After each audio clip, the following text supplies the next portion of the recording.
Indore collector Ashish Singh ने traffic बैठक में निर्देश दिए कि अगले 2 महीने तक इंदौर ट्रैफिक द्वारा चालानी कार्रवाई नहीं की जाएगी। ये निर्णय ट्रैफिक नियमों के प्रति जागरूकता बढ़ाने और लोगों को सुधारने का अवसर देने के उद्देश्य से लिया गया है। इंदौर कलेक्टर आशीष सिंह ने मीडिया से चर्चा के दौरान बताया कि आज इंदौर कलेक्टर कार्यालय में ट्रैफिक सुधार को लेकर बैठक ली गई थी। इस बैठक के अंदर इंदौर नगर निगम, आईटीआर पुलिस विभाग व ग्रामीण पुलिस विभाग, इंदौर आरटीओ अधिकारी उपस्थित थे। कलेक्टर आशीष सिंह ने बताया कि जिस तरीके से इंदौर में बारिश हुई, जो जल जमाव की स्थिति बनी थी, उसे कैसे नियंत्रित किया जाए और भी सुधार के लिए ये बैठक ली गई थी। बैठक में सुझाव आए, थोड़ी सी बारिश होती है तो ट्रैफिक सिग्नल बंद हो जाते हैं, तो उसको भी सुधार करने को लेकर बैठक में निर्देश दिए हैं। इंदौर कलेक्टर आशीष सिंह ने बैठक में ट्रैफिक पुलिस को निर्देशित किया कि अगले 2 महीने तक चालानी कार्रवाई नहीं की जाए, ट्रैफिक को नियंत्रण और कंट्रोल करने का प्रयास किया जाए। ट्रैफिक को लेकर कलेक्टर आशीष सिंह ने कहा कि जल्द ही इसको सुधार किया जाएगा।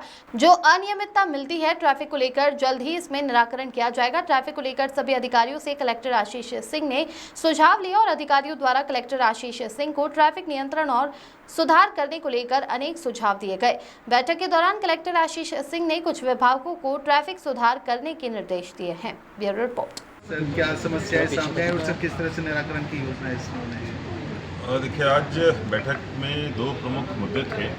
सबसे पहला तो जो बाईपास पे हमारी ट्रैफिक की समस्या आ रही है, खासतौर पर शिप्रा के पास में, जो अर्जुन बड़ौद के पास में, और इसके अलावा राला मंडल पे, तो उस पर गहन चर्चा हुई है। क्योंकि इंदौर उज्जैन का जो ट्रैफिक था वो पूरा का पूरा इसी रोड पर आ रहा है, और इसके अलावा मांगिया के पास भी जो ओवरब्रिज बन रहा है उसका भी ट्रैफिक यहाँ पर आने के कारण दबाव बहुत है, और केवल सर्विस रोड पर ट्रैफिक चल रहा है क्योंकि एनएच का काम वहाँ पर चल रहा है, इसलिए समस्या आ रही है। हालांकि अगर एनएचआई के द्वारा जो सर्विस रोड का काम मजबूतीकरण का काम अगर पहले और अच्छे तरीके से कर लिया जाता तो शायद उतनी समस्या नहीं आती। लेकिन फिर भी अभी हम लोग इस पे पेवर ब्लॉक्स डालकर, डीएलसी के बाद पेवर ब्लॉक्स डालकर इसको सही करने की कोशिश कर रहे हैं एनएचआई के माध्यम से।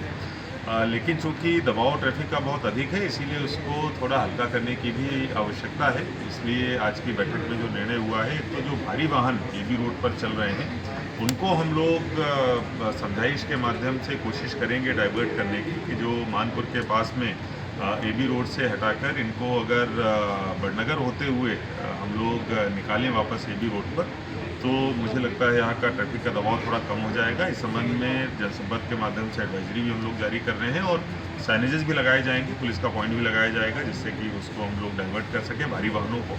इसके अलावा जो एबी रोड से भोपाल की तरफ जाने वाले चौपहिया वाहन हैं, उनको भी ये समझाइश दी जाएगी कि जो पुरानी हमारी निमावर रोड थी देवगराड़िया के पास से, वहाँ से निकलकर डबल चौकी होते हुए और चापड़ा होते हुए भोपाल रोड पर निकल जाए तो भी ये रास्ता बच जाएगा। इसके अलावा एक अन्य जो डाइवर्शन है वो डकाचिया से जयपुरिया इंस्टीट्यूट होते हुए वापस शिप्रा में मिलता है, वो भी लेने की लोगों को समझाइश दी जाएगी, जिससे कि हमारे इस रोड पर ट्रैफिक का दबाव कम रहे। तो उसमें जो रिपेयर का काम या पेवर ब्लॉक डालने का काम है वो भी हम लोग कर लेंगे, और इसके अलावा भविष्य में थोड़ा बहुत उस पर दबाव भी कम होगा। इसके साथ साथ सेम जो राला मंडल के आसपास भी पेवर ब्लॉक, डीएलसी और पेवर ब्लॉक का काम किए जाने की आवश्यकता है, उस संबंध में भी एनएचआई को निर्देशित किया गया है। जो समस्या का दूसरा भाग है वो शहर के अंदर का है। जैसे कल जो हमको देखने में मिला था कि बारिश के बाद में जो जाम की स्थिति निर्मित हुई थी, वैसे जितने भी हमारे लगभग 42 पॉइंट्स थे उन सभी पे नगर निगम ने काम किया है, और कोशिश की थी कि पिछली बार जो पॉइंट्स आए थे उनमें सुधार किया जाए।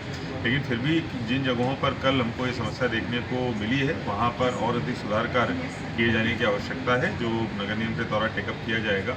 एक अन्य जो विषय आया था कि जैसे ही बारिश होती है, थोड़ा सा पानी भरता है तो ट्रैफिक सिग्नल बंद हो जाते हैं। 7-8 ट्रैफिक सिग्नल से ये समस्या कल आई थी, जिसकी वजह से ट्रैफिक बहुत ज़्यादा बिगड़ता है। तो जो आवश्यक मेंटेनेंस है ट्रैफिक सिग्नल्स का, वो भी अच्छे तरीके से करा लिया जाए, जिससे कि उनके बंद होने की संभावना ना रहे, और अगर बंद होते भी हैं तो जोन स्तर पर एक टेक्नीशियन नियुक्त किया जाएगा जो तत्काल जाके उसको सही कर दे। इस बारिश के समय तक जो चालानी कार्रवाई होती है ट्रैफिक पुलिस के माध्यम से, उसको भी रोकने हेतु बोला गया है, जिससे कि पूरा का पूरा ट्रैफिक का ध्यान जो है वो ट्रैफिक एनफोर्समेंट के ऊपर रहे। चालानी कार्रवाई भले ही बारिश के बाद हम लोग वापस वो करेंगे, शुरू करेंगे। कुछ और जो थोड़े बहुत सुधार कार्य होने हैं वो भी करने के लिए निर्देश दिए गए हैं। निश्चित रूप से जो बाईपास की समस्या है उसका तत्काल समाधान आवश्यक है। इसके लिए जो निर्माण कार्य हम लोग कर रहे हैं, जो डाइवर्शन कार्य कर रहे हैं, उसके अलावा पुलिस और होमगार्ड और ट्रैफिक मार्शल्स की बड़ी संख्या में तैनाती आज से ही की जा रही है। लगभग 100 की संख्या में सब मिलाकर वहाँ पर तैनाती होगी सभी शिफ्ट में, जिससे कि ट्रैफिक और ज़्यादा स्मूथ हो जाएगी।